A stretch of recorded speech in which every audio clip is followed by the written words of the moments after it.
Welcome to Strip Coverlet, where we squeeze the bigger picture out of literature. I'm Adrian Ford, and we are here for another poetry discussion, which will appear, of course, in the poetry discussion playlist here on the channel. Today's poem comes to us once again from the incomparable Walt Whitman. Walt Whitman's poetry is something that I never really appreciated until I started doing discussions about it. I think that a lot of Walt Whitman's poetry, for me as a reader, is very easy to pass off until I'm forced to look for something to talk about, I always find, so it's always in there, but there's something about his prose that does not connect with me. For this poem, however, there was something that jumped out at me very quickly on the first reading of this short excerpt of Walt Whitman. It is the poem known as A Clear Midnight, and it reads as such. This is thy hour, O soul, thy free flight into the wordless, away from books, away from art, the day erased, the lesson done. Thee fully forth emerging, silent, gazing, pondering the themes thou lovest best.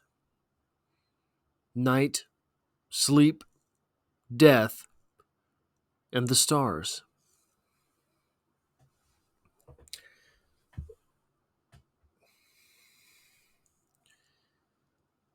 The ending of this should stick out a little bit.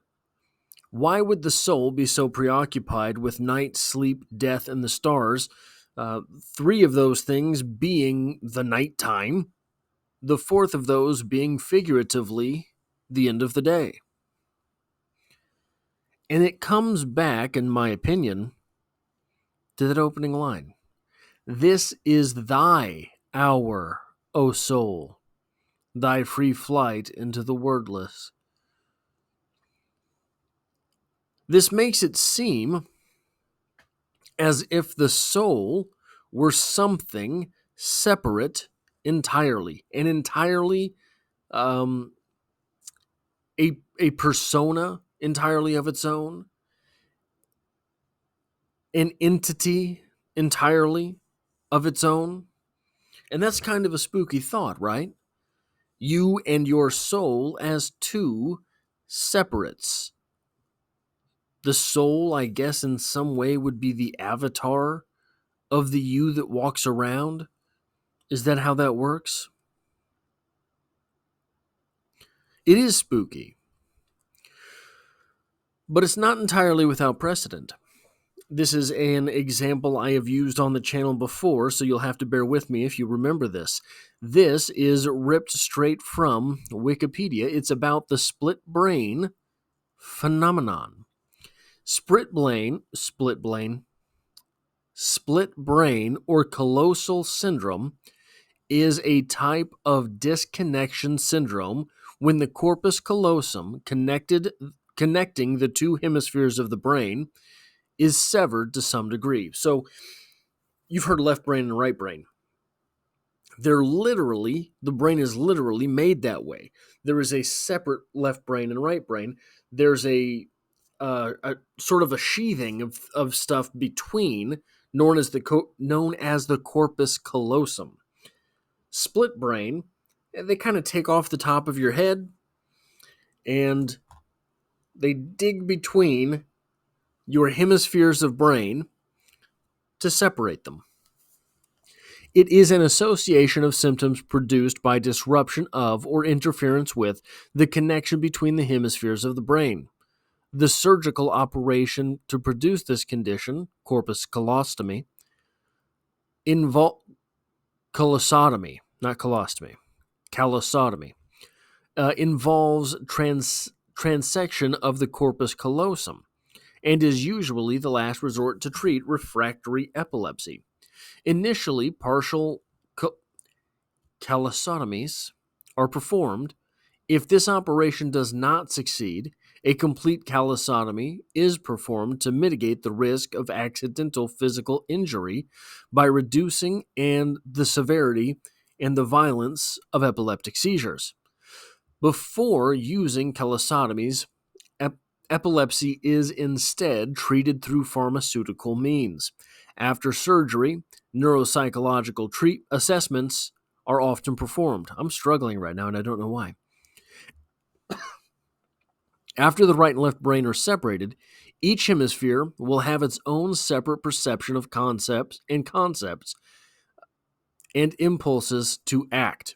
Meaning, your left brain and your right brain, once that corpus callosum is severed, act independently. Having two brains in one body can create some interesting dilemmas. There was a case in which one split brain patient would dress himself. Sometimes he pulled his pants up with one hand, the side of his brain that wanted to get dressed, and down with the other, the side that did not.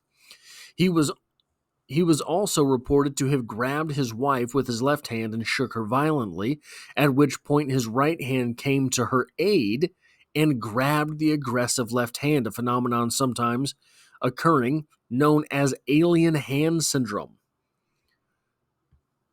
Your brain controlling that opposite hand will fight with itself once that corpus callosum has been separated. However, such conflicts are very rare. If a conflict arises, one hemisphere usually overrides the other.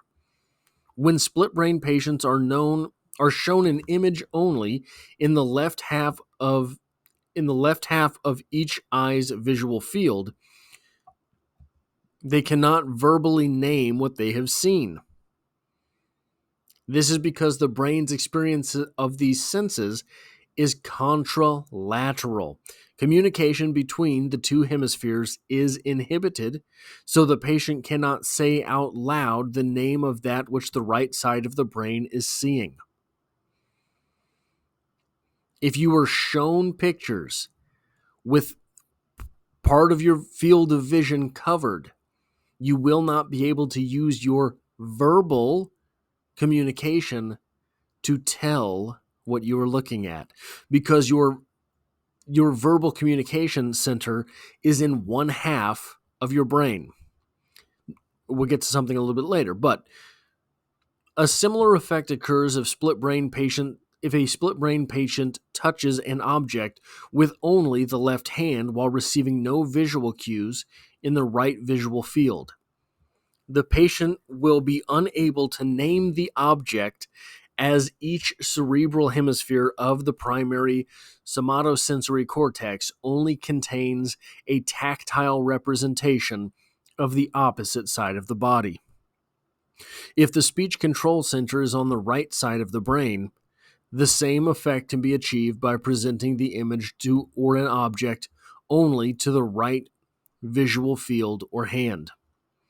The same effect occurs for visual pairs and reasoning. For example, a patient with a split brain is shown a picture of a chicken foot and a snowy field in separate visual fields and asked to choose from a list of words to the best association with the pictures. The patient would choose a chicken to associate with the chicken foot and a shovel to associate with the snow. However, when asked the reason why the patient would chose the shovel, the response would relate to the chicken, e.g., the shovel is for cleaning the chicken coop. So, I cover this eye, and I'm shown pictures of, where was it? A chicken foot, and I will pick things that go with the chicken foot. I cover this eye, and I'm shown things that go with a snowy field, and I'll pick a shovel. I cover this eye back up again, says, why did you pick the shovel? I remember on some level that I picked the shovel, but that's this eye that picked the shovel. That's not communicating with this part of the brain, which connects this eye. And so, knowing that I picked the shovel, but unable to tell you why, I make something up. I just lie. This is a wild phenomenon. This is an absolutely wild phenomenon. Now, this is essentially, I think, on some level, the feeling of having a second person inside you.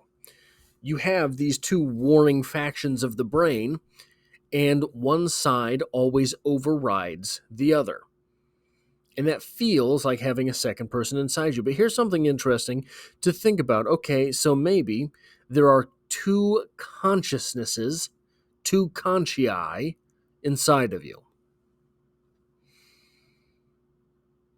And I don't think it's just Walt Whitman that refers to the other guy as the soul. Not you, not the you that you perceive as making the decisions. That's not the soul. It's the other guy inside of you that is the soul. So, if that's the soul, who are we? We're just the guy holding the leash. We're just the disciplinarian principal making sure the other guy doesn't get out of control. We are here to supervise that other consciousness. That is what this poem makes me think about, by Walt Whitman suggesting this idea that the soul, basically, the soul is something to be focused. The soul is something that you aim at something in that first couple of lines there. That's all I have for this poem. If you like or appreciate what it is that I do here, hitting the like button really does help me out, as it tells YouTube to share this video with other literature lovers. If you find yourself here by chance but not design, literature is the only thing I talk about on this channel, dropping multiple videos a week, and I hope to have you back for the next one.